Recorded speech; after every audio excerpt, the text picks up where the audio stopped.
నమశంకరాయ. వీక్షించేటువంటి ప్రేక్షకుల్లో ఈ పరాభవనామ సంవత్సరం మార్చి 19వ తారీఖు రోజున జరుపుకుంటున్నాం.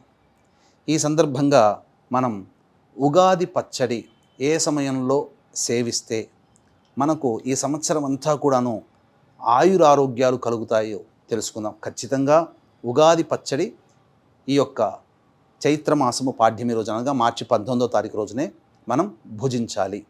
అయితే 11 గంటల 12 నిమిషాల నుంచి 12 గంటల వరకు కూడాను చంద్రహోర ఉంటుంది.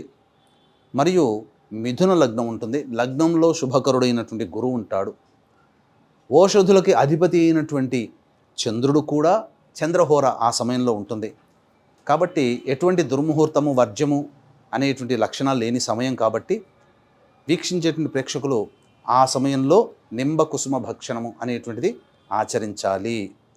అలాగే వీక్షించేటువంటి మన ప్రేక్షకులు కూడా ఈ పరాభవనామ సంవత్సరం అంతా కూడా శుభంగా ఉండాలి, మంచి జరగాలి, వాళ్ళ యొక్క సంకల్పం ఈ సంవత్సరంలో ఖచ్చితంగా నెరవేరాలి అనే సదుద్దేశంతో మన పీఠం ఆధ్వర్యంలో ఏప్రిల్ 1వ తారీఖు చైత్ర పౌర్ణమి సందర్భంగా అత్యంత శీఘ్ర ఫలితాన్నిచ్చే హస్త నక్షత్రం ఉన్నటువంటి రోజున ఏప్రిల్ 1 సాయంకాలం 6 గంటలకి ప్రముఖ శైవక్షేత్రంలో నవగ్రహాల యొక్క అనుగ్రహం కోసం నవగ్రహ పాశుపత హోమం, ఆరోగ్యం కోసం మృత్యుంజయ హోమం, సర్వకార్య జయసిద్ధికి సుదర్శన హోమం, అలాగే రుద్రహోమం, విద్య ఉద్యోగ వివాహ దాంపత్య సిద్ధికి లక్ష్మీ మూలమంత్ర సంపుటిత లక్ష్మీ సూక్త హోమాన్ని జరిపించి శక్తిపాతము చేసినటువంటి కరుంగలి మాల ఇవ్వడం జరుగుతుంది. ఈ కార్యక్రమంలో గోత్రనామాదులు నమోదు చేసుకోదలిచినటువంటి వాళ్ళు ఏప్రిల్ 1వ తారీఖు మధ్యాహ్నం 3 గంటల లోపల నమోదు చేసుకోవచ్చు.